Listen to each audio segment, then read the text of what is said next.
안녕하십니까. 뉴스 속 날씨 윤유라입니다. 우리나라 사람들이 가장 많이 쓰는 외래어 1위가 바로 스트레스라고 합니다. 그만큼 스트레스 받는 사람들이 많다는 건데, 자, 그런데 이 스트레스 만병의 근원이다라는 말이 있죠. 배가 아프거나 더부룩하는 등 이 복부 불쾌감, 하루에 몇 번이고 화장실을 들락날락해야 하는 증상 등 다양하게 몸에 적신호가 오게 됩니다. 그런데 정작 병원에 가서 검사를 해보면 또 아무 이상이 없다고 하는 경우도 있는데요. 이런 경우를 대개 과민성 대장 자극성 장증후군이라고 합니다. 자, 이런 과민성 대장으로 병원에 찾는 환자 수 매년 늘고 있다고 하는데요. 그 원인, 예방법까지 자세하게 알아보도록 하겠습니다. 자, 오늘 좋은가정의학과의 김흥수 원장님 나와 계십니다. 원장님 어서 오세요. 네, 안녕하세요. 네. 자, 알게 모르게 주변에 보면요. 네. 이런 증상을 좀 호소하는 분들이 좀 많이 있는 것 네. 같습니다. 네, 정확히 어떨 때 우리가 과민성 대장증후군이다라고 네. 이야기를 하는 걸까요? 네, 과민성 대장증후군이란 구조적인 이상은 없지만 소화불량 증상을 보이는 기능성 장 질환입니다. 전 국민의 5에서 10% 정도가 경험하는 흔한 질환인데요. 네. 복통이나 혹은 복부 불쾌감, 배변 후 증상의 완화, 배변 빈도 혹은 형태 변화 등 특징적인 증상들이 만성적으로 반복되는 기능성 위장관 질환으로 정의합니다. 설사를 주로 하는 과민성 대장증후군과 변비를 주로 하는 과민성 대장증후군, 번갈아 가면서 나타나는 혼합형이 있습니다. 식사 후에 심해지거나 복통이 있다가 배변 후에 호전되는 경우가 많습니다. 일생 동안 나타나는 경우도 있고요. 그래서 당뇨나 고혈압처럼 조절하는 병으로 설명하기도 합니다. 다른 기능성 질환을 동반하는 경우가 많습니다.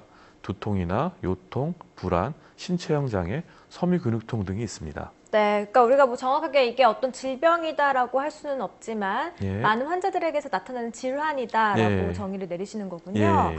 자, 그렇다면은 과민성 대장의 원인은 어디에 있을까요? 네, 원인으로서는 장관의 운동 이상이나 내장관의 과민성, 중추신경계의 조절 이상, 장관 감염 및 염증, 정신 사회적 요인 등이 제시되고 있지만은 네. 근본적인 원인은 아직 잘 모르고 있는 상태입니다. 그래서 여러 가지 가능한 원인들은 다음과 같은데요. 네. 위장관 운동의 이상 변화로서 장 운동이 빨라지면 설사 증상, 느려지면 변비 증상이 나타날 수 있습니다. 위장관의 통증에 대한 과민 반응이 나타나서 대부분 사람들은 못 느끼는 약한 복통에도 심하게 반응합니다. 감염 요인도 있는데요. 과민성 대장 환자의 상당수에서 급성인 세균성 또는 바이러스성 장염 후에 발병하는 경우가 많습니다. 네.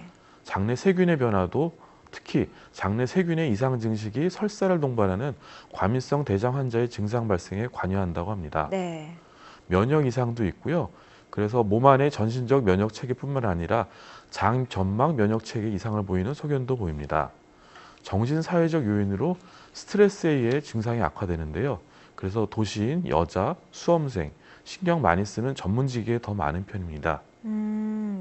아주 6가지나 되는 예. 그런 가능성 있는 원인들을 찾아주셨는데요. 예. 자, 그런데 검사를 해봐도 뭔가 뚜렷한 원인이 예. 나오지 예. 않는다는 게 이제 예. 가장 큰 문제잖아요. 예. 근데 우리가 이제 원인을 알아야 치료가 가능할 텐데 예. 이렇게 되면 치료도 불가능한 거 아닐까 좀 걱정이 되거든요. 예.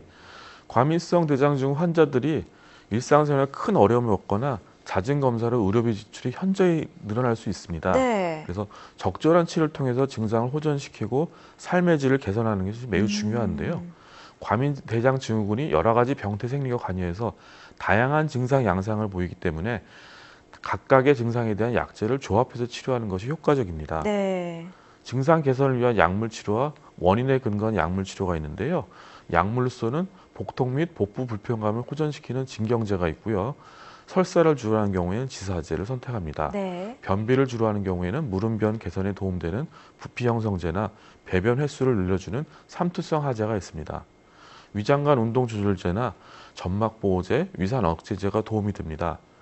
변비성 과장 대장에 효과적인 장세균 조절제도 있습니다. 네. 또 일부 항생제 사용도 도움이 됩니다.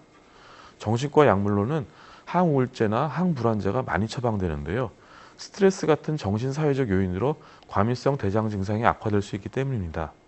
또 별도의 정신과 치료가 필요한 경우도 있습니다. 네. 약물 치료에 반응이 없거나 심한 스트레스나 정신과적 문제가 있을 때 고려를 해야 됩니다. 정신역동치료라든가 인지행동치료, 최면치료 등을 들 수 있습니다. 그렇군요. 과민성 증후군도 대장 증후군도 나타나는 그 증상들 사람마다 각각 또 다르기 다릅니다. 때문에 그 증상에 따른 약물 치료를 하시는 그렇습니다. 거군요. 그러니까 일단 병원을 가는 게 가장 빠른 예, 방법이겠네요. 자, 그런데 이렇게 과민성 대장을 좀 오래 방치하게 되면 다른 질환으로 발전을 한다든가 합병증이 나타난다든가 이런 걱정도 되거든요. 어떻습니까? 대부분은 뭐 큰 문제가 없습니다만 다음 증상이 생기면은 위험신호로 생각해서 정밀 검사를 해야 될 필요가 있습니다. 왜냐하면 대장암이나 출혈성 장질환을 생각할 수 있기 때문입니다. 위험 신호에 해당되는 증상들은 다음과 같은데요.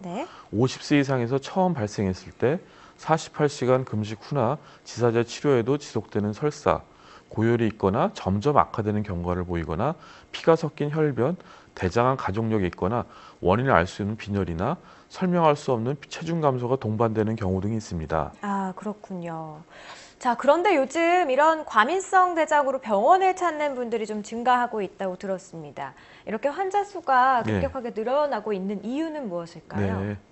과민성 대장 증후는 서구에서는 흔한 질환입니다. 그래서 전체 인구의 7에서 10%가 진단 기준에 합당한 증상을 보이는데요. 우리나라도 역시 지역사회 주민을 대상으로 한 연구에서 8에서 한 9.6%로 서구와 유사한 유병률을 보이고 있습니다. 이것은 아마도 우리나라 사람들이 서구화된 식습관 변화가 환자 수 증가 요소에 생각할 수 있고요. 또한 건강에 대한 관심이 늘어나고 위암이나 대장암에 대한 내시경 검사가 늘어나면서 검사 결과는 설명하기 어려운 증상들에 대한 과민성 대장증후군 진단 환자 수가 늘어날 수 있기 때문입니다. 그렇군요. 자, 그렇다면 이런 증상을 좀 완화시키거나 예방할 수 있는 방법 있을까요? 환자가 과민성 대장증후군에 대해서 객관적으로 아는 것이 예방에 굉장히 도움이 많이 됩니다. 증상은 오래가지만은 위험한 합병증이 나타나거나 생명 위협이 되지 않는다는 걸 이해시키고 환자를 안심시키는 것이 중요한데요. 증상이 호전과 악화를 반복할 수 있고 시간이 지나면서 점차 좋아질 수 있다는 설명이 환자의 치료에 많은 도움이 됩니다. 환자의 불안과 걱정이 병을 악화시킬 수 있기 때문인데요.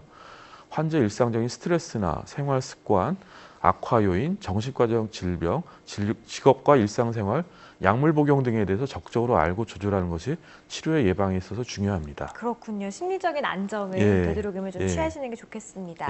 자, 음식 조절도 중요할 것 같습니다. 올바른 식습관, 아까 전에 뭐 서양화되면서 식습관이 발병률이 좀 늘어난다라고 말씀하셨는데요. 식습관 어떻게 갖는 게 좋을까요? 환자들이 가장 많이 하는 질문인데요. 식습관은 임상 연구가 쉽지 않고 결과가 또 명확하지 않습니다. 흔히 증상을 유발시키는 음식을 제한하는 경우에 일부 도움을 줄 수 있는 경우가 있습니다. 그래서 그런 음식으로서는 커피나 설탕, 인공 감미료, 콩, 양배추, 껌, 탄산음료 등이 있습니다. 보완요법을 생각하는 차나 음식, 건강보조식품들은 아직 연구 결과가 부족해서 특별히 권유되고 있지는 않습니다. 네, 알겠습니다. 자, 오늘 과민성 대장 증후군에 대해서 알아봤습니다. 고맙습니다. 안녕히 계십시오. 네, 현대사회에서 스트레스가 증가함에 따라서 과민성 장증후군의 여러 원인 중에 하나인 정신사회적인 요인에 대해 관심이 높아지고 있습니다. 무엇보다도 마음을 편히 또 휴식을 취하는 게 가장 좋은 방법이 아닐까 병을 예방할 수 있는 그런 생각이 드네요. 뉴스 속 날씨 오늘 준비한 소식 여기까지입니다. 시청해주신 여러분 고맙습니다.